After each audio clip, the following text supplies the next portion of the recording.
ये पताका ना लहरा रहा होता यदि आचार्य सदगुरु पूरण साहेब यहाँ ताप्ती किनारे ना होते। तो बुरहानपुर, ताप्ती, मुमताज़ महल और बहुत सारी बातों पर आज हम आपसे चर्चा करेंगे।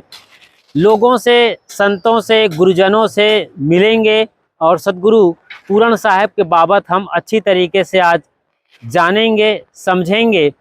साथ ही साथ बुरहानपुर शहर को भी अच्छी तरीके से आज रीड करेंगे कि इसका इतिहास क्या रहा है, किस लिए मशहूर रहा है, और जैसे कि मैंने जिक्र किया मुमताज़ महल का, तो उसका यहाँ से क्या नाता है। और भी बहुत सारी बातें हैं। आपको वीडियो शुरू से आखिर तक बढ़िया दिल से देखना है और बड़ी गहराई से समझना है। आप धर्म में जाएं, चाहे अध्यात्म में, या अपने जीवन को बेहतर करें, ये वीडियो आपके लिए बहुत ही महत्वपूर्ण है।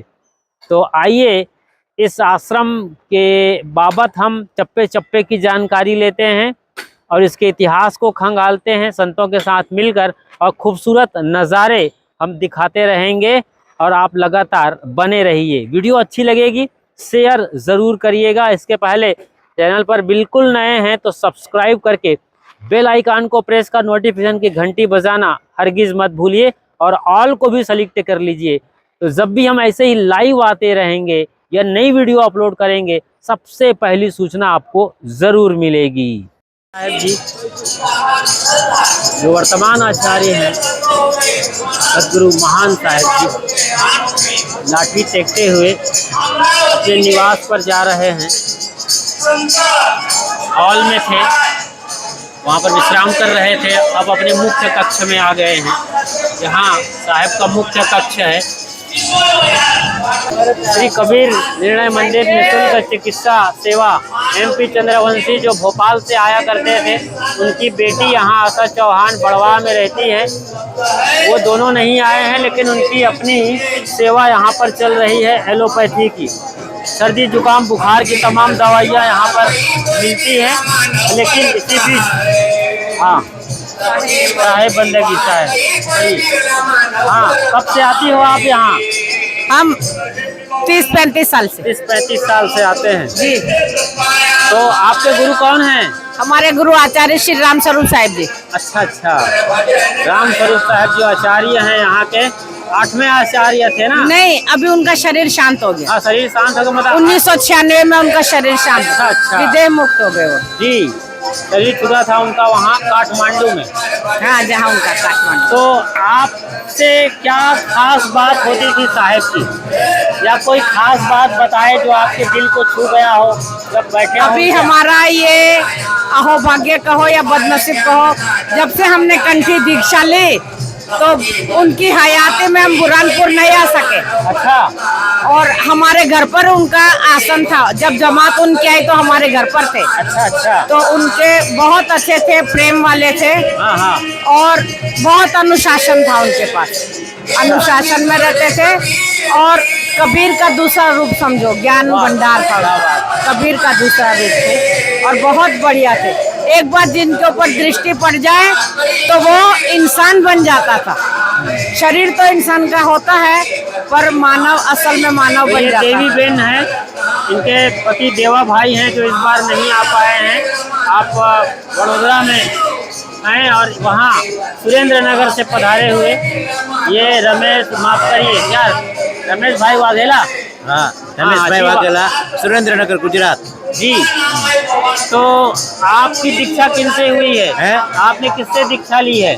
मैंने सदगुरुदेव महान साहब से दीक्षा ली है। अच्छा, उसके पहले नहीं आते थे क्या यहाँ पर? ना, पहले नहीं आते। नहीं, हम पहले खरसिया गादी के कबीर साहब, खरसिया से जुड़े हुए थे, शिष्य थे। खरसिया तो वो चौका आरती परंपरा की रही है, पर वहाँ से हमें बहुत समझ मिली, इसीलिए हम पारक सिद्धांत अच्छी तरह समझ सके। वहाँ की समझ ने काम किया और अपग्रेड होकर के अब भी उसके साथ मान पान है, उससे भी जुड़े हुए हैं। बहुत बढ़िया। उसको भी हम बुलाते हैं, हमारे घर वो भी आते हैं। यहाँ वहाँ के आचार्य हैं या महंत हैं, वो आपके वो भी, वो उसके प्रति हमारा बहुत भाव है, उसके कारण हम पारक सिद्धांत समझ सकते हैं। हम उसका भी उपकार नहीं भूल सकते, क्योंकि पहले हमें उसने ही सिखाया। तो खरसिया गादी यह गैर पारखी परंपरा और ये पारक सिद्धांत में सिद्धांत। क्या फर्क है? भारत में परखना, हाँ, सार बड़ा असर, फर्क क्या है? सार असर देखना, जड़ चेतन का भेद और लाभदायक और गैर लाभदायक का, अच्छा। और अंश गुण धारण करने का। हाँ, यहाँ पर निर्णय की बानी है, निर्णय की बानी। धर्म और अंधविश्वास कट हाँ, जाते हैं। हाँ। बाकी और परंपरा में वहाँ भी प्रेम है, उदारता है और बहुत दया भी है वहाँ। हाँ, तो दया, उदारता प्रेम, और उदारता दया। और मेल मिलाप की भावना वहाँ भी बहुत है बहुत सुंदर और बहुत भक्ति वहाँ अच्छी वहाँ प्रबल भक्ति है, वहाँ अच्छी है। बढ़ाई गई है। सन्यासियों का प्रेम भी, सन्यासी में भी मैं गया था, वहाँ प्रेम, उदारता, दया वो बहुत है। बहुत सुंदर, बहुत सुंदर, बहुत बढ़िया। आप अंधश्रद्धा में हाँ, अंधश्रद्धा में लोग पड़े हैं, हाँ, लेकिन वहाँ तब भी समझ उसने दया तत्व बहुत सिद्ध किया है। जो जानकार हैं वो समझते हैं, मतलब वहाँ हृदय की प्रधानता है, हृदय की प्रधानता, और दया यहाँ तत्व पारक बहुत सिद्धांत सिद्ध हुआ में है वहाँ। मस्तिष्क की प्रधानता है, समझ मस्तिष्क का। के लेवल पर लोग जीते और चाहिए, दोनों की और जरूरत उसका है। गुण ऐसा है कि उसमें जो ऐसी शक्ति होती है कि शांति की धारा उसमें बहती हुई हमारे में बहती अनुभव कर सकते हैं। अच्छा अच्छा, तो क्या कहेंगे यहाँ जो लोग आए हैं या नया जो जुड़ना चाहते हैं पारक सिद्धांत से, उनको क्या कहोगे आप? वो तो बहुत अच्छी क्रिया कर लेके जराध्यास से निकल सकते हैं और जो स्वरूप की अंतिम स्थिति है वो प्राप्त कर सकते हैं। कहीं भी अंतिम स्थिति प्राप्त नहीं हुई, जीवन मुक्ति और विदेह मुक्ति बहुत बड़ी बात है। यह पारक सिद्धांत पे वो शक्य बनता है। बहुत बढ़िया, बहुत सुंदर। ये थे रमेश भाई वाघेला, सुरेंद्रनगर गुजरात से। और भी तमाम लोग अब यहाँ पर भोजन की तैयारी हो गई है, बैठ रहे हैं। और ये तुलाराम जी, तुलाराम जी से मिलते हैं। हाँ बताइए साहिब पहली बार आए हो क्या? हाँ हाँ हाँ कैसे लग रहा है? ठीक है, दौड़ दौड़ कर बढ़िया लग रहा है। ठीक है, बढ़िया है। दौड़ दौड़ कर सेवा करने में माहिर है ये। तो यहाँ कैसे आए जी? हाँ, मैं साहिब बस वही यहाँ दर्शन के नाम से आया था, पहले और कभी नहीं आया था। अच्छा अच्छा अच्छा। हाँ, ये सोनू जी हैं। सोनू, क्या नाम लिखते हो? सोनू सोनू दास, सोनू दास जी। यूपी उन्नाव से आया हूँ। अच्छा, हमारे मार्गदर्शक संत श्री हरिदमन साहब जी लखनऊ से हैं, उनके माध्यम से मैं यहाँ बुरहानपुर पावन धरती पर आया हूँ। आप सभी संतों का दर्शन करने का सौभाग्य रहा। और कैसे लग रहा है यहाँ? बहुत कल अच्छा लगा। सत्संग सुना कि नहीं आपने? बहुत अच्छा साहब जी क्या सत्संग क्या लगा। समझ में आया सत्संग में? साहब जी पूर्णतः अंदर से वैराग्य उत्पन्न हो गया अब। अच्छा अच्छा अच्छा, जी साहेब जी।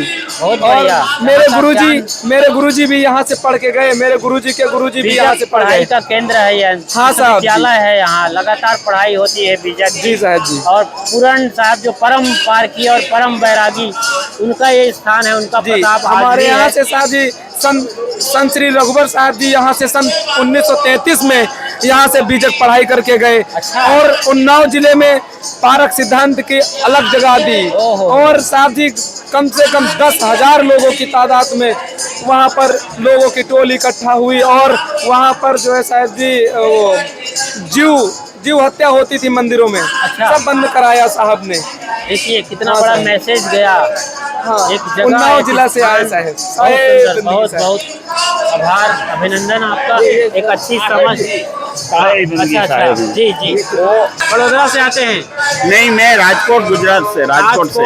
गुजरात से हैं। हाँ। तो कितने सालों से आप जुड़े हैं यहाँ? मैं 2005 से जुड़ा हूँ। 2005 से जुड़े। आज 19-20 साल हो 20 20 साल साल हो। से, मतलब आचार्य श्री के दर्शन नहीं कर पाए आप? बड़े साहब के दर्शन नहीं नहीं हुए हो पाए, मुझे। फिर भी बहुत अभी बढ़िया। तो अभी आचार्य साहब है, सदगुरु से पारक मान साहब। सिद्धांत मतलब क्या होता है? पारक अपना स्वरूप ही है जी। जो सब कुछ परखता है। हाँ हाँ। और सब कुछ परखने वाला वही सबसे न्यारा है। बहुत सुंदर। ईश्वर, ब्रह्म, खुदा, अल्लाह, राम, गॉड, सबको परखने वाला और उसकी कल्पना करने वाला भी सबको वही है। जानने वाले उस जनैया को, सर्वाहु को जाना सो तो सर्वहु से न्यारो उसी रहे। न्यारे तत्व को यहाँ जाना जाता है। जी, तो जी, आपका अंतिम बिल्कुल। सत्य है। बिल्कुल। बहुत आए बंधु। आभार, अभिनंदन। हमारी तारीफ कर रहे थे आप। बहुत खुश हो गया। अच्छा अच्छा। किसी को भी नहीं बचा। हाँ हाँ हाँ, सबका जवाब मांग लिया, हमारा सबका भी जवाब मांग, मोदी का भी जवाब मांग लिया। जरूर जरूर, बहुत बढ़िया। बहुत बढ़िया। गुरुजनों का आशीर्वाद। जी, साहिब बंदगी। तो कितने सालों से आप जुड़े हैं यहाँ? मैं 2005 से जुड़ा हूँ। 2005 से। 2005 से। तो तो आप इनको जानते होंगे, ये हैं पर्दे के पीछे रहने वाले क्रांतिकारी संत कबीर चैनल के मालिक साहेब बंदगी। क्या नाम है साहब आपका? कुमार साहब गुजरात कर खड़ी। अच्छा, तो आपके गुरु कौन है? परम पूज्य गुरुदेव श्री ज्ञान साहब जी। जी, तो अभी यहाँ कितने सालों से आते हैं? यहाँ लगभग मुझे 5-6 साल हो गए। 5-6 साल हो गए।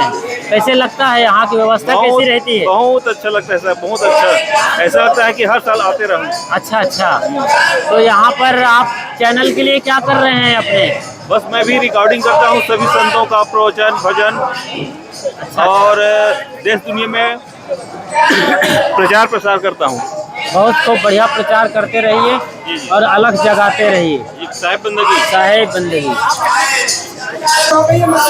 यहाँ माता बहनें पूड़ी तैयार कर रही हैं। ये छोटी सी बच्ची भी पूड़ी बना रही है। वाह, बढ़िया बढ़िया। वो पूड़ी कौन इधर रखती है, बहुत सुंदर। तो इस तरीके से सबके सहयोग से ये पूरी तैयार हो रही है। आचार्य सदगुरु पूरण साहेब की पुण्य तिथि पर महाभंडारा यहाँ तैयार हो रहा है। साहेब जी, बोलिए साहब। तो आचार्य पूरण साहेब जी की आज पुण्य तिथि है, जी साहब। तो कितने बरस हो गए? मेरे ख्याल से 189-88 बरस हो गए लग रहा है। हो गए 4 साल। जी जी। बहुत साल हो गए। तो आप तो आचार्य सदगुरु क्या कहते हैं राम स्वरूप साहेब के शिष्य हैं, उन्हीं से साधु वेश लिए हैं। लिया हूँ। तो उनकी जैसे विशेषता कोई जानना चाहे, आज के लोगों को आप बताएं कि क्या खास विशेषता थी जो भारत भर के साधु संतों और भक्तों को चुंबक की तरीके से खींच लेते थे? क्या विशेषता रही है साहेब जी की? अरे एक तो इनका साहब का जिस प्रकार का आचरण था, जी जी, इस प्रकार शरीर भी तेजस्वी था। तेजस्वी था। हाँ। नेपाल में जन्म लिए थे। हाँ, नेपाल में जन्म लिया था। बाल ब्रह्मचारी भी थे और 17 साल की उम्र में बुरहानपुर आए थे आप जी, और बड़े कुल में आपका जन्म भी इसी प्रकार हुआ एक ओज और तेज था और आचरण भी बड़ा अच्छा था। पक्का एकदम तगड़ा, पक्का परम वैरागी। परम वैरागी थे साहब, एकदम वैराग्यवान थे। जी जी और पूरे प्रभाव, पूरे भारत में आपका प्रभाव था। जी जी। जैसे बोलने में भी तेजस्वी थे, आचरण में भी तेजस्वी थे और रहने भी आप हमेशा एकांत में रहते थे और लिखने पढ़ने का काम एकांत में किए और किसी की गरज नहीं रखते थे। ओ, जैसे मिलने के लिए कोई नेता आ गए बड़े बड़े और जैसे कि इनको मिलना चाहते हैं तो ऐसा नहीं मिल सकते थे। जब साहिब निकले जी। 5 बजे तो 5 बजे, 4 बजे तो 4 बजे, अच्छा। तभी दर्शन करते थे। और फटकार भी अच्छा खासा हाँ, लगाते थे। बहुत फटकारते थे अपने शिष्य को, जैसे डांटते पुचकारते भी, डांटते भी थे। जी। हाँ, साहिब बुला, आपको बुला रहे, तो सर से कांप हो जाता था। ओह, हाँ, 2-4 बार तो मैं थर गया था। क्या बात है। तो साहिब का प्रभाव बहुत वाह, अच्छा था। जितना प्रेम करते थे और हाँ, मौका पड़ने पर फटकार करके मतलब पटरी पे रखते थे साधुओं पटरी को। और कितनी पटरी मर्यादा उतर थी। जाए तो फिर बंदगी बंद करवा देते थे हाँ, साहब। बंदी- ये उनकी खास नीति रही है। खास नीति रही। जी जी, धन्यवाद। बहुत शुभ, बहुत खूब साहब जी। और यहाँ पर ये भंडार में गर्म पानी दाल के लिए है कि पीने के लिए है? कढ़ी बनेगी इससे। अच्छा अच्छा, पुरी साहब जी और गुरु सदाय साहब जी दाल कढ़ी बनाने में माहिर हैं ये लोग। आज दाल नहीं बना रहे हैं साहब? आज कढ़ी बनी है इसलिए दाल की जरूरत ही नहीं है। बहुत सुंदर, वरना कल मूंग की दाल बनी थी पूरा डग भर करके और कई डग। ये कढ़ी है। हाँ बताइए साहब। कढ़ी में जीरा, राई, मेथी, जीरा राई मेथी के अलावा एक और खास चीज है। मीठी नीम पत्ती। साहब जी ये साहब बताएंगे, इसको पकड़िए। अरे कढ़ी में यहाँ की कढ़ी की खास विशेषता होती है। जी बिल्कुल। यहाँ की कढ़ी में दूध यानी कि उसके दही का प्रयोग नहीं किया जाता है और केवल नींबू के रस से यहाँ पर इस तरीके से तैयार किया जाता है ये कढ़ी। और बाकी सब्जी, चावल और पूड़ी आप देख रहे हैं यहाँ काफ़ी बड़ी तादाद में बनाई जा रही है। बड़ा भंडारा है, लोग लगे हुए हैं और अपनी अपनी सेवा दे रहे हैं। रही बात इस मशीन की, तो मशीन आटा भिगाया जाता है यहाँ पर। ये आटा डाल दिया, पानी डाल दिया और थोड़ा तेल भी डालते हैं आप, फिर मोटर चलती है और ये घूमता है मिक्सर और यहाँ पर आटा बांध दिया जाता है, गूंद दिया जाता है। पूरा पावर सिस्टम आप देख रहे हैं, पावर प्लग। और ये आटा यहाँ पर गूंदने के बाद इस मशीन से गोली बनकर इस तरीके से गोली आती है। ये मशीन गोली बनाने वाली है। फिर धीरे धीरे यहाँ एक एक गोली डाल करके, गोली यहाँ एक एक डाल रहे हैं साहब, और ये रोटी बनके वहाँ पर तवा लगा है, उस तवे पर रोटी बन के आते हैं और इस तरीके से यहाँ ये निकल रही है कि रोटी बढ़िया पकी हुई और बढ़िया गोल गोल। तो यहाँ पर रोटी तैयार होकर के आ रही है और इधर पूड़ी बनाई जा रही है। ये बच्ची बड़ी सुंदर, न सिर्फ अपनी खूबसूरती से बल्कि दिल से भी। देख रहे हैं कैसी रोटी बेल रही है, अद्भुत है। माँ और दीदी दादियों से बच्ची सीखती है। बहुत बढ़िया, बेलो बच्चे बेलो, और जोर से बेलो थोड़ा। हाँ,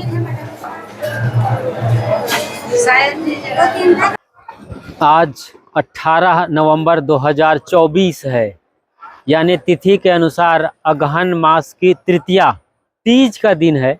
जी हाँ, और आज के ही दिन 33 बरस की उम्र में, लगभग 200 बरस पहले, कबीर पंथ के पारक सिद्धांत के अंतर्गत आने वाले महान सद्गुरु और सद्गुरु कबीर साहब को सही ढंग से व्याख्यायित करने वाले आचार्य सद्गुरु पूरण साहब ने अंतिम सांस ली थी।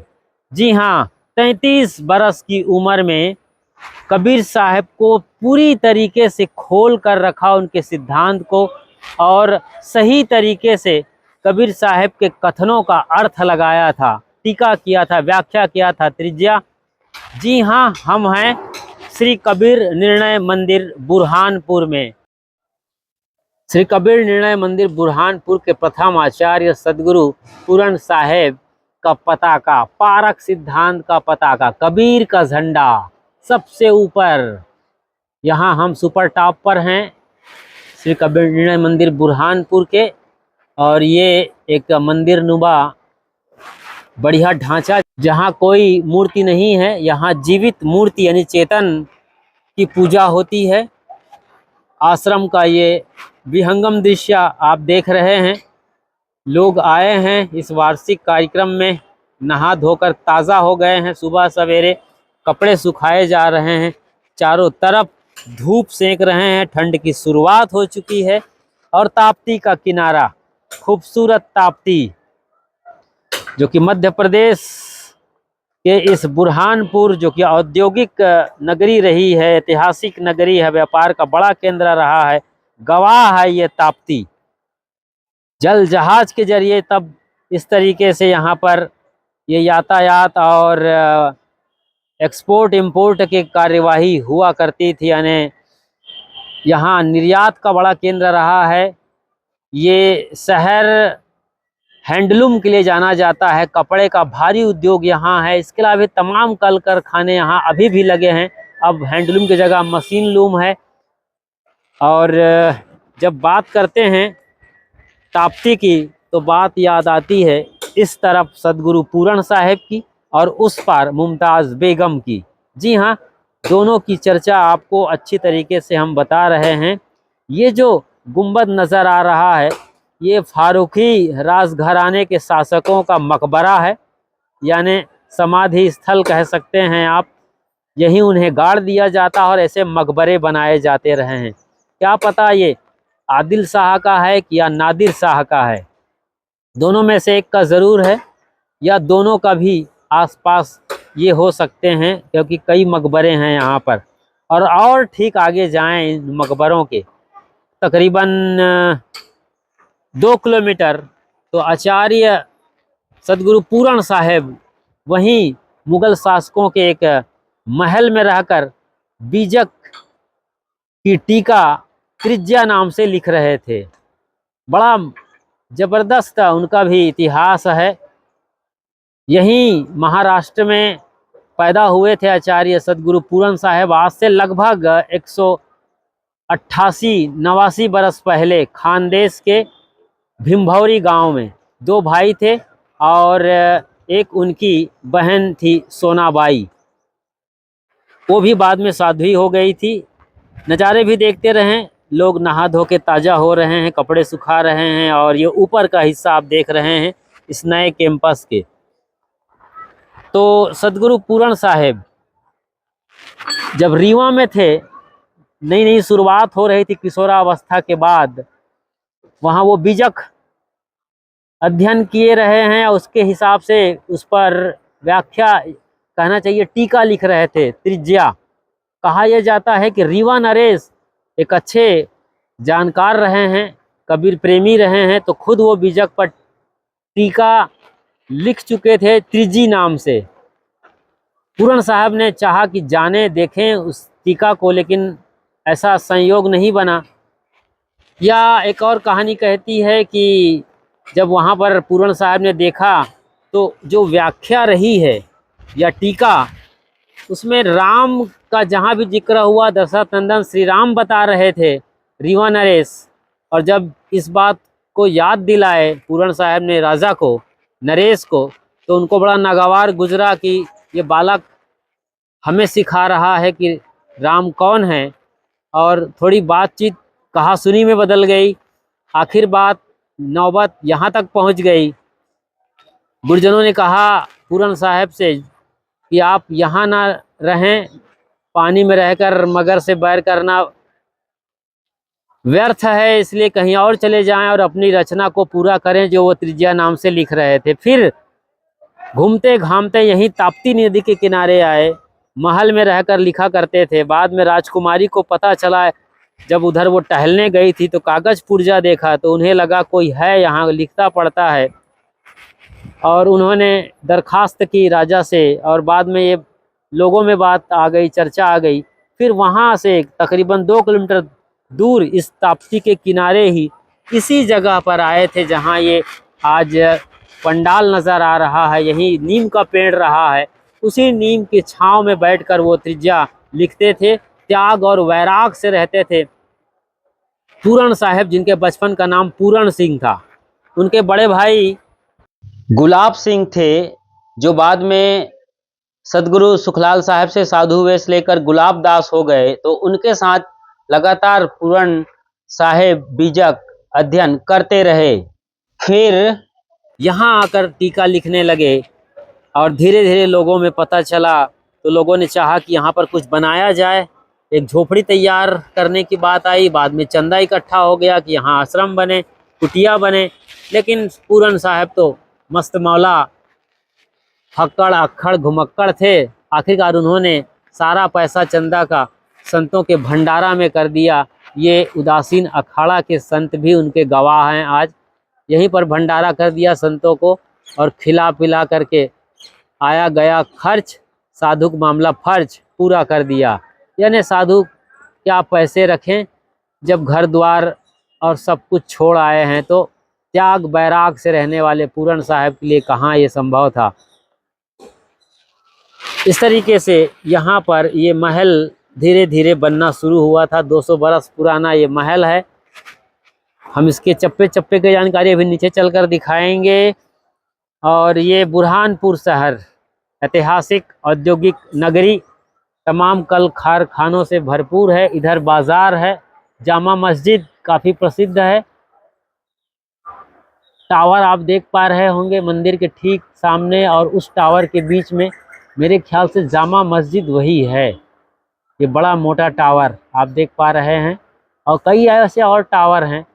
ये इस तरफ आप देखिए, जैसे कोई भट्ठी हो ईंट कारखानों की या किसी और फैक्ट्री की, लेकिन यहाँ टावर ही टावर हैं। मुसलमानों का बसाया हुआ कहा जाता है। ये एक और किंवदंती कहती है कि ये ब्राह्मणपुर नाम था, बाद में मुसलमानों ने इसे बुरहानपुर कर दिया, जैसे प्रयागराज का इलाहाबाद नाम रख दिया था।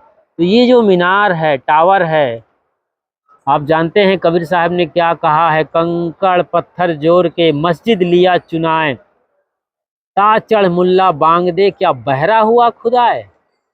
ऐ मुल्लो, मुर्गों की आवाज निकालते हो टावर पर चढ़कर, तब आज से 600 बरस पहले इस तरीके का नज़ारा नहीं रहा है कि लाउड स्पीकर लगाकर वो चिल्लाएं, और इसी टावर पर चढ़कर वो बांग लगाते थे, मुर्गे की जिम्मेदारी निभाते थे। साहब ने करारा व्यंग किया और तमाचा जड़ते हुए क्या क्या बहरा हुआ खुदाए। साहब ने और भी कहा है, चींटी के पग नूपुर बाजे तो भी साहब सुनता है, और तुम चिल्लाए जा रहे हो। साहब यानी खुदा तुम्हारे भीतर खुद बसा हुआ है, उसे जगाना है, पुकारना है कि जानना है। जानो अपने आप को कि मैं कौन हूँ। कौन बोल रहा है तुम्हारे भीतर?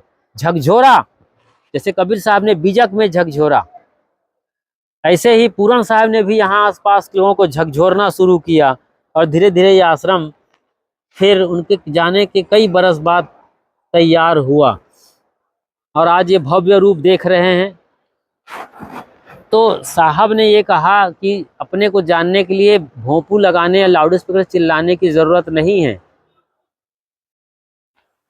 चींटी के पग नूपुर बाजे तो भी साहब सुनता है। चींटी भूरी कितनी छोटी होती है, उस पर घुंघरू बांधा जाए उनके पैरों में, माइक्रो लेवल के घुंघरू, वो भी बच जाए तो भी सुना जाता है। मतलब आपको जो चेतन जीव बैठा है भीतर में, वो सबको जानने वाला है। उसको जानने के लिए किसी बाहरी साधन और संसाधन की जरूरत नहीं है। यहाँ ये रसोई घर के बाहर का खुला प्रांगण देख पा रहे हैं आप। यहाँ पर यदि सब्जी की बात की जाए, जो कि अमनिया हो गया है, यानी सुधारा जा चुका है, अब धोने की बारी है, तो आलू है, और ये कद्दू, कुसमांडा, काशी फल जिसे कहा जाता है, और ये लौकी। लकड़ियाँ तैयार हैं जलने को, भट्टी में झोंका जाएगा, उसे फाड़ने के लिए बाबा लगे हुए हैं, ये दाढ़ी वाले। 70 के आसपास नजर आ रहे हैं, लेकिन प्रहार 17 का कर रहे हैं। वाह, अद्भुत है संतों की महिमा। और ये जो टीन शेड है, इसके नीचे मुख्य रसोई घर है, लकड़ी की भट्टी वाले चूल्हों का ये रसोई घर। इसी के ठीक बाजू में आटा तैयार किया जा रहा है, भिगाया जा रहा है, गोलियां निकाली जा रही हैं, और ऑटोमेटिक रोटी मशीन से वो तैयार होती हैं रोटी, और पूड़ी भी बनती हैं। यहाँ पर इन चूल्हों में कढ़ाई चढ़ाया जाता है, फिर तेल से पूड़ियाँ निकलती है। तो इस तरफ 2 मंजिलों का ये आश्रम आप देख पा रहे हैं। 200 बरस पुराना ये आश्रम है। अभी यहाँ पर आचार्यों की श्रृंखला की बात करें तो मेरे ख्याल से 8म आचार्य रहे हैं आचार्य राम स्वरूप साहेब जी, जिनकी समाधि वहाँ पर है, जो नेपाल में जन्म लिए थे। यहाँ पर उनकी समाधि है। ये ठीक कॉर्नर में देखिए, पंडाल के और बीचों बीच स्क्रीन के वो समाधि उनकी है। हालांकि उनका शरीर नेपाल में छूटा था, वहीं वो जन्म लिए थे, लेकिन समाधि यहाँ भी बनाई। उन्होंने काफ़ी मेहनत किया है, तमाम किताबों को लिखा है, प्रचार प्रसार किया है इस आश्रम का और पारक सिद्धांत का। वर्तमान आचार्य महान साहेब जी हैं, जिनकी अभी थोड़ी देर पहले सुबह पूजा और आरती हुई, उसके बाद उनके आशीर्वचन भी सुनने को मिले। तो इस आश्रम के बाबत और भी जानकारी हम नीचे जाकर लेते हैं, और अब हम नीचे चलते हैं। एक और मंदिर इस तल्ले पर, और वो मुख्य टावर है आश्रम का, उसके ऊपर का मंदिर नुमा, आप गुंबद भी कहें या कलश जो भी कहें, वो है। बाकी पूरा बुरहानपुर शहर आप देख पा रहे हैं। स्टेशन यहाँ से लगभग 8 से 10 किलोमीटर दूर है। बुरहानपुर जो कि भुसावल और खंडवा के बीच में एक बड़ा स्टेशन है। इस तरफ खंडवा के लिए आप जाएंगे तो वहाँ से आप बिहार तक जा सकते हैं, मध्य प्रदेश छत्तीसगढ़ होते हुए बिहार, और प्रयागराज के लिए ट्रेन जाती है, और उसके अलावा बनारस के लिए भी। इस तरफ भुसावल और एक तरफ जाएं तो नागपुर भुसावल से, पीछे की ओर आगे की ओर इस तरफ चले जाएं तो मुंबई के लिए लाइन है। तो मुख्य लाइन से ये जुड़ा हुआ है, आप आराम से आ सकते हैं, यहाँ आने में कोई तकलीफ़ नहीं है। ये सीढ़ी वाकई में तकलीफ़ देह है, बहुत सीधी सी है, स्ट्रेट लंबावत, लेकिन मगर कोई फ़र्क नहीं पड़ता इस पीपल को। इसे ना तो मिट्टी चाहिए और न ही कोई ज़मीन, बस जहाँ मौका मिला ये अपना आशियाना और डेरा डाल देता है और खूब लहरा रहा है। हवा चल रही है, ठंड का सीज़न है, शुरुआत हो चुकी है। और ये मुख्य रास्ता है आश्रम आने के लिए, छोटी छोटी गलियों वाला ये शहर है बुरहानपुर।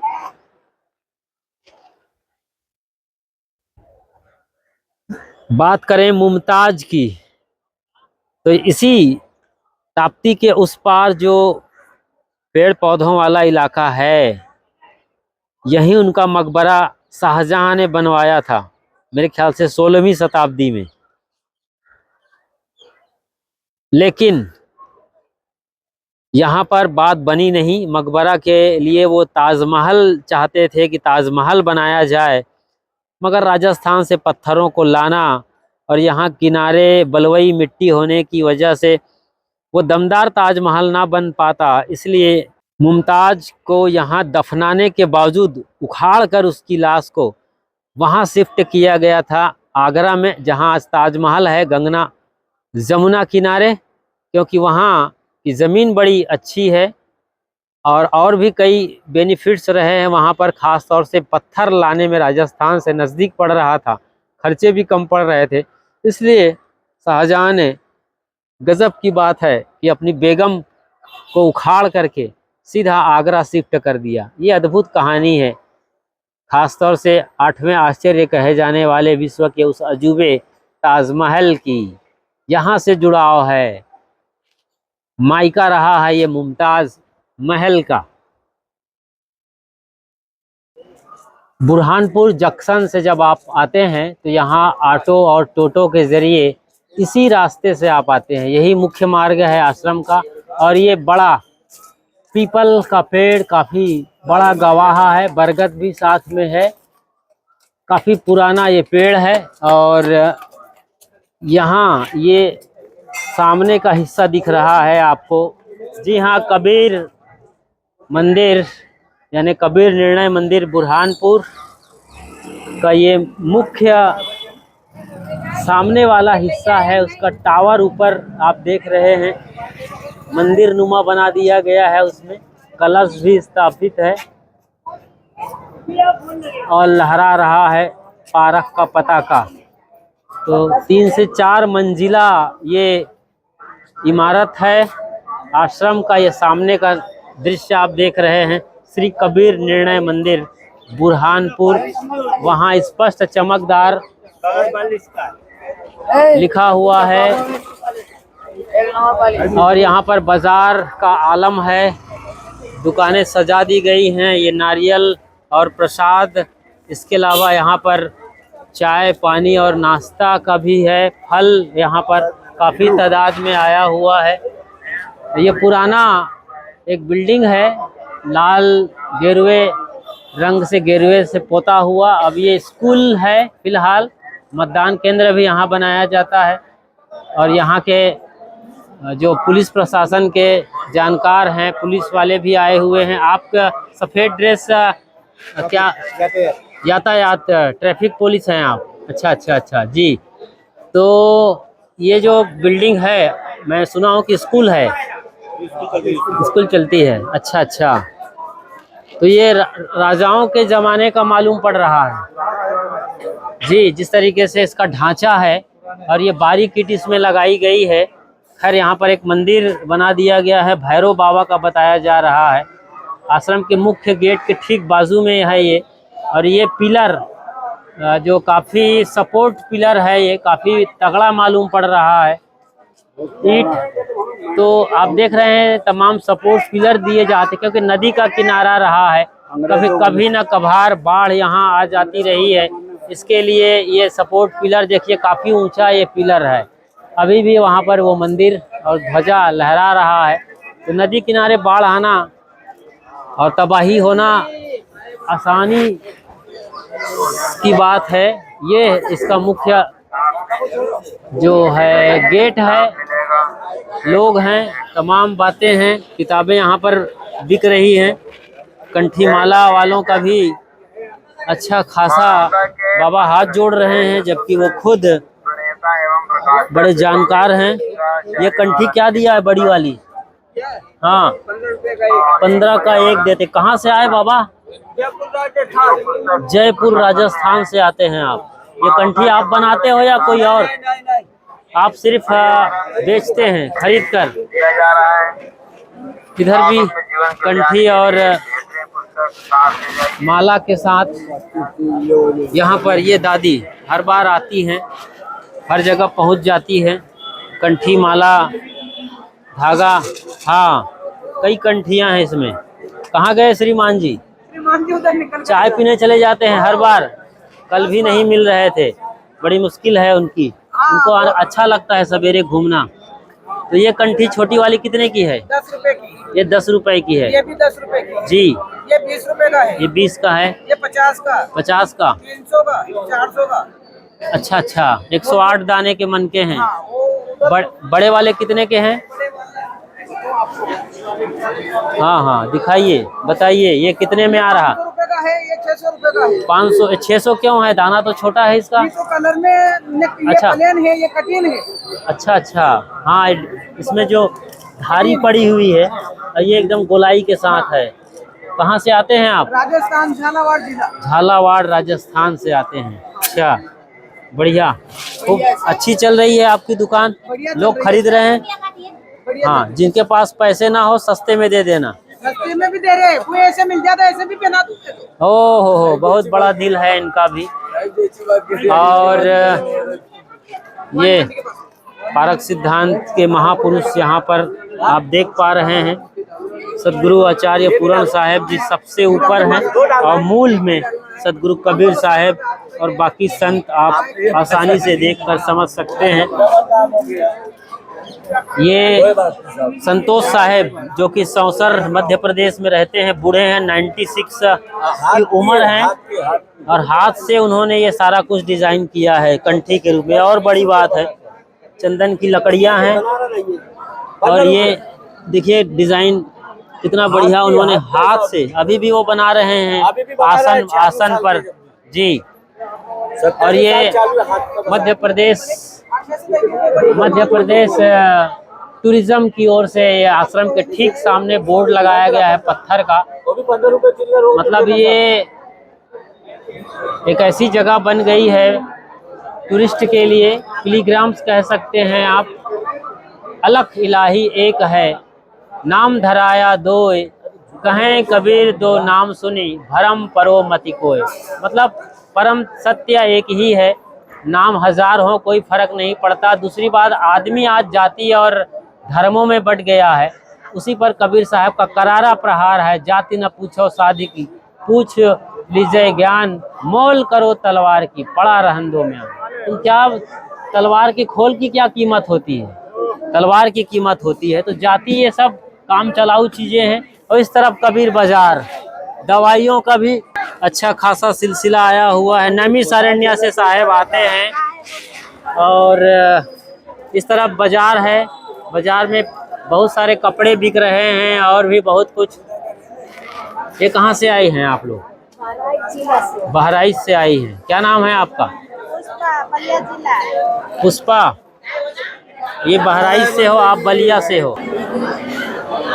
बताइए, पहली बार आई हैं यहाँ? जी। अच्छा, तो कैसे लगा यहाँ आकर के? यहाँ आकर के बहुत ही अच्छा लगा। क्या सीखा आपने? 2-3 दिन प्रवचन सुनकर क्या सीखा है? हमने मतलब ये सीखा है कि अपने जीवन का मतलब कल्याण कैसे कर सकते हैं, बस औरों का कल्याण करने के लिए मतलब बहुत से शब्द ऐसे सीखे हैं जो अपना भी कल्याण कर सकते हैं, किसी दूसरे का भी कल्याण कर सकते हैं। बिल्कुल, जो जाग गया है वही जगा सकता है, जो जलता हुआ दिया है वही दूसरा दिया जला सकता है। और सही तरीके से समझ के साथ दिया जलाना बहुत जरूरी है।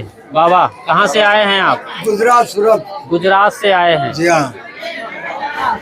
हाँ जी बोलो।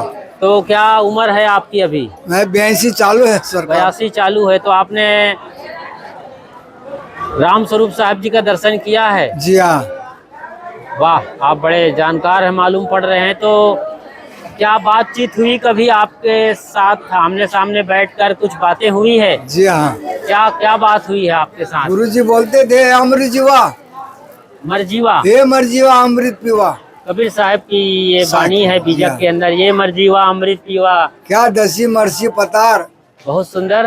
गुरु और की दया साधु की संगति, निकर आओ यही यही द्वार। द्वार। नहीं, आपको और क्या सुझाव दिया या क्या सलाह दिया आपको साहब ने खास? जब तक रहे इस शरीर में जी, समाज को कहते रहना, अच्छी ढंग से चलो, जगाते रहना। जी हाँ। जगाने बस। वाला सिद्धांत है जी हाँ। कबीर पारक सिद्धांत। जी हाँ। सरकार और को भी कहना, हाँ, जो सरकार समाज चला रहा है उसको भी कहना कि ठीक ढंग से चलाओ। बिल्कुल बिल्कुल। जो नेता हैं, जी हाँ। सफेद पोषधारी, बहुत, जो कि घोटाला करते हैं, लूटते हैं, जी हाँ। जनता के पैसों का परऐश करते हैं, जी हाँ। जनता को ओ, दरकिनार कर देते जी हैं। हाँ। उन्हें चाहिए कबीर साहब के जी हाँ। सिद्धांत को समझें और हाँ जाने। जी, और जी साहब बहुत बंदगी। सुंदर, बहुत सुंदर। ये सरदार जी कहाँ से आए हैं? लोकल हैं या बाहर से आए हैं? बाहर से आए। कहाँ से? बठिंडा जी। भटिंडा से आए। अच्छा जी, भटिंडा हम भी आने वाले हैं अभी। यहाँ सिर्फ भटिंडा जाने वाले हैं। भटिंडा खाने आपके। तो भटिंडा में एक प्रोग्राम है, वहाँ हम आ रहे हैं। 24 तारीख को है, 24 तारीख को है। और डिटेल हम बाद में बताएंगे आपको। गांव में जाना है भटिंडा से। आप अपने बारे में बताइए कि पहली बार आए हैं, क्या है आपका? मैं तीसरी बार आया हूँ। तीसरी बार आए हैं। हाँ जी। तो गुरु कौन है आपके? हमारे गुरु तो समाधि ले गए। कौन, क्या नाम था? अमरदास जी। अमरदास जी। हाँ जी, और रामपुरा फूल के थे। अच्छा अच्छा। उनके गुरु थे। यहाँ पर कैसे लगा? यहाँ पर क्या वो सीखने को पहले मिला? हमें कहते रहे आपको बुरहानपुर दिखाएंगे, बुरहानपुर। यहाँ आकर अब क्या लग रहा है? यहाँ आकर यहाँ बहुत बढ़िया लग रहा है। क्या सुना आपने? सत्संग में क्या सत्संग सीखा? भी सुना है। क्या सीखा सत्संग में? क्या सत्संग में भी समझ सच क्या आई? बोलो, सच बोलो, सब भी अच्छा। ये- सच्चा व्यवहार करो, हाँ जी। सच्चा जीवन जियो। चेतन पूजा करो, जड़ को छोड़ो, ये सब कुछ सुनाया उन्होंने। अच्छा, जड़ क्या अच्छा। है, चेतन क्या है, सब कुछ बहुत बताया। सुंदर। जड़ चेतन का खास निर्णय सुनाया खास जाता है, निर्णय सुनाया। ताकि जड़ यानी माया को छोड़ करके माया जो को भी छोड़- आंखों से दिखने वाली जगत है, हाँ जी, यह दृश्य है या नजारा है, वो जड़ है, जड़ है।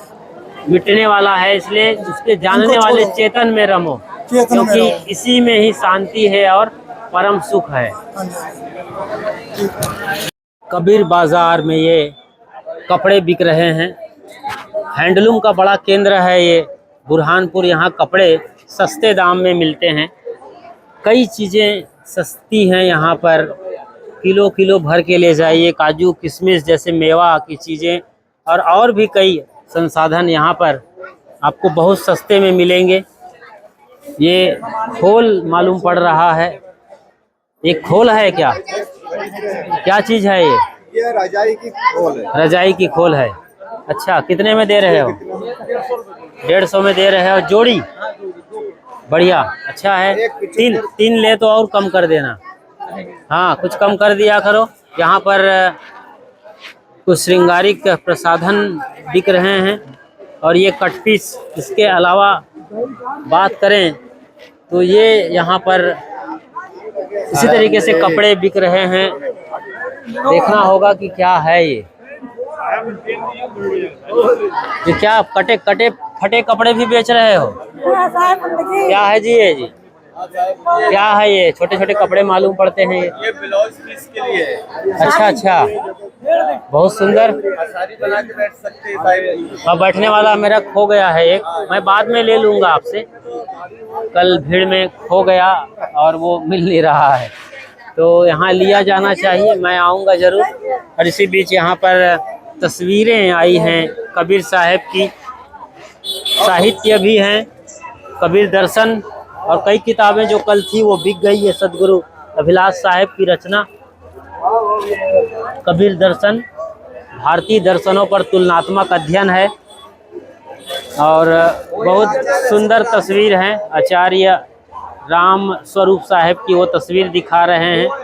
ये आप देखिए जी, सदगुरु कबीर साहब की तमाम तस्वीर, निर्णय मंदिर की ये तस्वीर है मेन गेट पर, जो पुराने ज़माने का गेट मालूम पड़ रहा है, अब तो काफ़ी बदल गया है।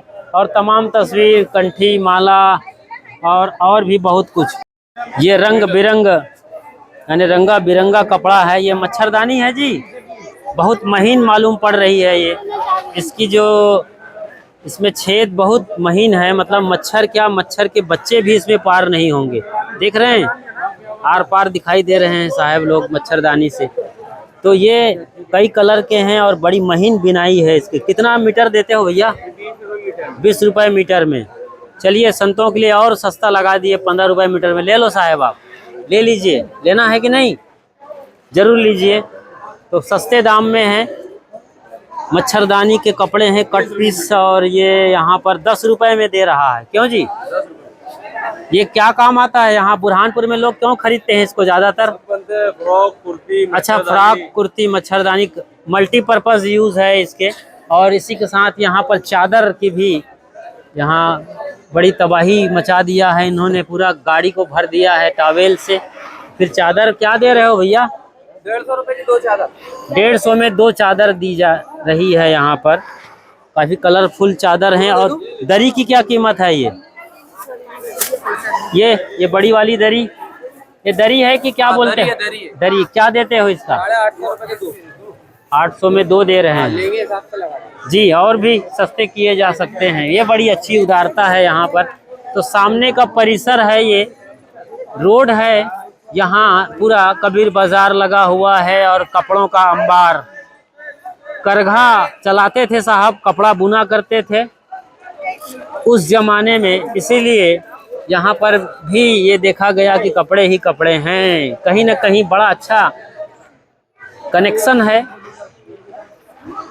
झीनी झीनी बीनी चदरिया, और ये झीनी बिनावट के साथ ही ये कपड़े हैं। हालांकि अब मशीन लूम ज़्यादा आ गए हैं। ये क्या कपड़े दे रहे हो? ये 20 रुपये मीटर है। मच्छरदानी का इसका रेट क्या है? 15 में लगा देंगे। बहुत सुंदर, 15 में देने वाले हैं। वाह, ये समझ अच्छी है यहाँ पर कि भक्तों को परेशान ना किया जाए, बल्कि सस्ते से सस्ते दाम पर। और काफ़ी तादाद में लोग खरीद रहे हैं। मच्छरदानी काफ़ी ज़बरदस्त नज़र आते हैं कलर से। और साहब जी क्या, हाँ देख रहे हैं भैया, क्या ये मीटर क्या है इसका? 20 रुपये मीटर यहाँ भी है। बहुत बढ़िया है, कई यूज़ कर सकते हैं आप इसे। अपने दीवार पर लगा सकते हैं। इसके अलावा आप और भी कई चीज़ों को के लिए इस्तेमाल कर सकते हैं। खिड़की पर लगा सकते हैं तो ये नेट का काम करेगा मच्छर से, है ना। उसके अलावा आप मच्छरदानी तो बना ही सकते हैं। ये क्या चीज़ है? मच्छरदानी ये भी है। वाह, डिज़ाइनर लाइनर, बहुत बढ़िया बढ़िया है। बेचिए और स्वस्थ मस्त रहिए। ये आश्रम का एक और बड़ा गेट दिख रहा है, और इस तरफ पाम ट्री खड़े हुए हैं गर्दन ताने, और इधर आश्रम खुद खड़ा हुआ है।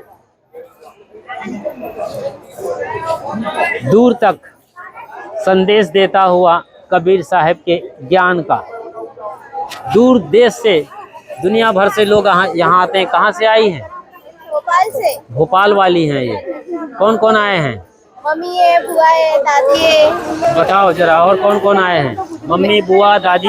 ये मेरी मम्मी है। अच्छा अच्छा। ये मेरी बड़ी बुआ जी है। अच्छा, ये बुआ। दादी है। ये भी बड़ी मम्मी है। ये भी बड़ी मम्मी है। कौन लेके आया इतने लोगों को? कैसे आए यहाँ पर? पहली बार आए हैं? नहीं नहीं, हर साल आते हैं हम लोग। अच्छा, हाँ। कहाँ गए? पापा कहाँ हैं? दादा बाबा लोग? नहीं, वो लोग नहीं आए। जेंट्स पर्सन के कोई नहीं आए हैं, यही लोग आई हैं। बढ़िया। तो यहाँ पर क्या सीखने को मिला आपको? क्या सीखी अभी सत्संग सुन के? ज्ञान। ज्ञान में क्या? आध्यात्म का रास्ता जो होता है उसके बारे में जाना है। अच्छा अच्छा। मतलब मुझे ज्यादा टाइम नहीं हुआ है यहाँ पर आए नहीं हुए। हो? जी। अच्छा अच्छा। माँ क्या समझती है? कारक सिद्धांत जानती हो? किसको बोलते हैं? इसी बार लिया है। अभी दीक्षा ली है, नई नई जुड़ी है। कौन जानकार कौन है आपके यहाँ? कबीर साहब के ज्ञान को कैसे नहीं जानती हो? बताओ। क्या आते हैं गुरु दीक्षा लेने बस। गुरु दीक्षा लेके जाते हैं। श्रद्धा और भक्ति का ये अच्छा संबंध है यहाँ पर, क्योंकि ज्ञान को समझना और उसमें ठहरना बहुत दूसरी बात होती है, लेकिन फिर भी तमाम लोग हैं जो उस ज्ञान में आज जी रहे हैं, अपना भी भला कर रहे हैं और औरों का भी। कहाँ से आए हैं आप? कहाँ से? मंडी से, कोटा राजस्थान से। जी जी, आपका नाम? नाम क्या है आपका? राम कल्याण सुमन। राम कल्याण जी एक बड़े नाम है इस संस्था से जुड़े हुए। हर साल आप भंडारा देते हैं, और आपने क्या आचार्य राम स्वरूप साहब जी का दर्शन किया था? नहीं, गुरु ज्ञान साहब से, गुरु न्याय साहब से। नहीं, उनके दर्शन नहीं हुए? हुए थे। हाँ, वही कह रहा हूँ, हुए थे, दर्शन किए जमाने थे। से आते हैं हम नाम। काफी पुराने हैं। आपके क्या पिताजी वगैरह आते थे? नहीं आते थे, हम ही आते थे। अच्छा, आपने जुड़ा है और लोगों को जोड़ा है। हाँ सर। तो आचार्य श्री के पास कभी बैठना हुआ अलग से? कभी आराम से बैठे हो, बात कर रहे हो? बैठे ना सर। अच्छा, क्या बताते थे वो? बहुत ज्ञान देते थे। नहीं, फिर भी कुछ बताइए। लोग अभी जो जुड़ना चाहते हैं, नए लोग कैसे जानेंगे कि कौन थे गुरु साहब जी? क्या, जैसे आचार्य साहब का बड़ा नाम है, किताब तमाम है, तो किस तरीके की बात करते थे? आपको क्या बारीक बातें क्या मिली आपको? उनका ज्ञान तो मिला है। हाँ, क्या चीज बताते थे आपको? कौन सी बात लगी उनकी, वो बताइए। उनके बारे में बताइए थोड़ा सा, जो जानते हैं आप बताइए। आचार्य राम स्वरूप साहब के बारे में? हाँ, उनको तो देखा, ज्यादा बात नहीं हुई उनसे। अच्छा, बात नहीं कर पाए? ज्यादा बात उनके पास बैठे नहीं आराम से? बैठे। अच्छा, तब कहाँ बता पाएंगे, तब मुश्किल है। बता पाएंगे। तो बाद में आप जुड़े हैं, ठीक है। ठीक है सर। आनंद लीजिए, देखिए, समझिए।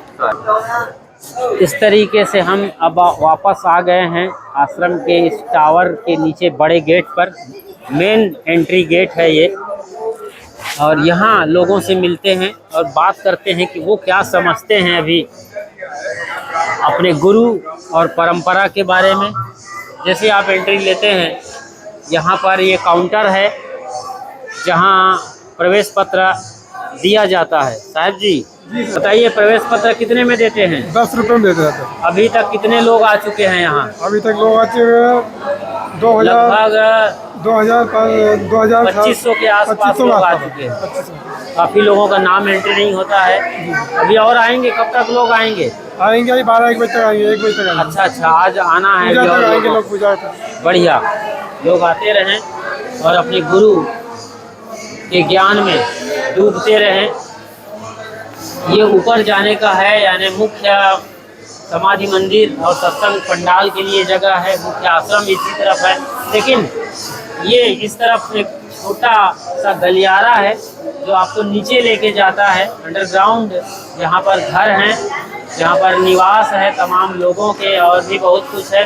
मशीन मोटर के यहाँ पर कमरे हैं, जहाँ पर बलबीर साहब और इंदौर से गिरीश शर्मा जी बिजली और पानी में सेवा देते रहते हैं। अभी हम मुख्य जगह पर जो आश्रम का खास चौराहा है, अंदर आ चुके हैं। यहाँ लोग कहाँ से आए हैं साहब? हम कहाँ से आए बताइए? हम साहब जोधपुर से आए हैं। जोधपुर यानी राजस्थान से आए? जोधपुर राजस्थान से। तो कब से आते हैं? कितने बरस हो गए? हमको साहब हो गए कम से कम 20 साल हो गए। 20 साल से। इसका मतलब है कि आचार्य राम स्वरूप साहब जी के दर्शन किए हैं? बिल्कुल किए साहब। आप उनके चेले, उनके शिष्य हो? उन्हें से कंठी लिए हैं? हो गया 45 साल। 45 साल हो गया। तो आप बताइए, आपके साथ क्या खास बातचीत हुई थी जब वो उनके पास गए, बैठे? कुछ खास क्या बताए थे आप? साहब उनका स्वभाव बहुत मधुर था। अच्छा। हाँ, बहुत मधुर था। आते थे, बातचीत करते थे, तो बहुत ज्ञानी भी थे। जी। और मधुर स्वभाव था। जोधपुर का बहुत लगाव था उनके बाद। जोधपुर बराबर जाया करते थे? बिल्कुल, 2-3 बार आए हुए थे। अच्छा। यहाँ पर हमारे पहले आए नहीं। हाँ। तो कमरा दिया हुआ, आप लिए कमरा रहो, रोटी बनाओ, आप जोधपुर अच्छा, के हो। सुविधाएं मिली थी आपको यहाँ बहुत पर? सुविधा है, पूरी सुविधाएं है। तो उनके सत्संग में क्या खास बात होती थी? सत्संग में त्याग, वैराग सब छोड़ने लिए बहुत प्रभावित होते थे। और उनके अंदर क्या खास बात देखा है आपने? उसका एकदम सरल स्वभाव, सरल स्वभाव। हाँ, बहुत सरल स्वभाव, लेकिन कहते हैं वो धैर्यवान। तो बहुत तेज डांटते भी थे। हाँ, बहुत जानते थे, दूर से पैसा दे थे इतनी। हाँ, हाँ, दूर से ही पैसा दे रहे थे सबको, ये आप आगे अभी महान साहब जी कैसे हैं आपकी नजर में? बहुत अच्छे हैं जी। हाँ, हमारा प्रोग्राम होता है अभी इस साल 1 महीने रुके हमारे यहाँ पर। अच्छा अच्छा, वहीं से आए हो? हाँ, रामपुरा में, रामपुरा भाटिया जोधपुर में। अरे मांजली के यहाँ से? हाँ, 1 महीने रुके थे। अच्छा अच्छा, हाँ। तो वो साध्वी आपके रिश्ते में आती है क्या? हाँ, रिश्ते में आती है। क्या लगती है वो? हमारी भतीजी है। भतीजी जी? हाँ, अच्छा, भतीजी। अच्छा। हाँ, भतीजी। बहुत बढ़िया बहुत बढ़िया, तो आप काफी पहले से जुड़े हुए हैं। हाँ, जुड़े। और इधर मेघ साहब जी के लड़के हैं। मेघ साहब जी के अच्छा, लड़के। मेघ साहब कहाँ के संत हुए? वो रामपुरा के वहीं से। अच्छा अच्छा, रामपुरा भाटिया के हाँ, संत भाटिया थे। के। उसके वे पुत्र उसका। अच्छा अच्छा, बाद में वो संत हो गए थे? वो संत हो गए बाद। उनके गुरु कौन थे? रामस्वरूप साहब। ओ, मेघ साहब के गुरु थे। हाँ, आप उनके मान साहब के साथ से भेंट हुआ था। अच्छा अच्छा अच्छा, पूरा परिवार आपका शिक्षित और बढ़िया समझ, अच्छा ज्ञान बांटते रहिए, सीखते रहिए। यहाँ पर भोजन की तैयारी हो रही है और उस तरफ भजन चल रहे हैं। से आए हैं बताओ, जोर से बोलो। रुणझुण से कौन जिले में आता है? रुणझुण से हरदा जिला। हरदोई? हरदा जिला। आए हो तो कितने साल से आ रहे हो? कितने साल से आ रहे हो? हमका तो गंदिन हुईगा भैया, बहुत साल से आ रहे हो। ठीक, 10-12 साल हुईगा। यहाँ ठीक लगता है? हाँ, कोई परेशानी नहीं है। आचार्य साहब का दर्शन किए थे? राम स्वरूप साहब को देखे हो कि नहीं कभी? नहीं देखे थे, उनके बाद आ रहे हैं। महान साहब, महान साहब, महान साहब, हाँ, उन्हीं से दीक्षा लिए हैं। दीक्षा किससे लिए हो? महान साहब से दीक्षा लिए तो क्या बोला साहब ने आपको? भजन सुमरण करो, झूठ मत बोलो, हाँ, ये चोरी मत करो। अच्छा अच्छा, हाँ, ऐसे बताना चाहिए। बहुत बढ़िया। मुख्य परिसर में ये समाधि मंदिर, इससे भजन चल रहा है। थोड़ा सा दिक्कत हो सकती है हमें सुनने में, लेकिन आज अगहन मास की तृतीया है और आज के दिन ही आचार्य सदगुरु पूरन साहब ने 35 बरस की उम्र में अपना शरीर छोड़ दिया था और विदा हो गए थे इस संसार से। ये उनकी समाधि है, केवल पहचान के लिए, एक छोटी सी समझ के लिए उनके चरण चिन्ह बना दिए गए हैं और बस ऐसे ही है। इसी रंग के पत्थर से निर्मित है, जो कभी चूना पत्थरों से बना हुआ था। पिछले सालों इनको अपडेट किया गया है इस मंदिर को। चंडगे जी पुणे महाराष्ट्र के, उन्होंने ये सब कुछ बदल दिया है, नया किया। और ये आचार्य सदगुरु हंस साहब की समाधि है, उनके शिष्य कहे जाते हैं। ये भी समाधि, वो भी समाधि। तो ये मुख्य जगह है, चारों तरफ आप देख रहे हैं नज़ारा। ये छोटा सत्संग हाल है जहाँ पर हमेशा सत्संग होता है, लेकिन फिलहाल लोगों का डेरा लगा हुआ है और ये मुख्य मंच इधर है, जिस पर आज सत्संग होगा और भजन मंडली आई हुई है। भजन को सुनते हैं और समझते हैं। सत्य सनातन जीव अविनाशी,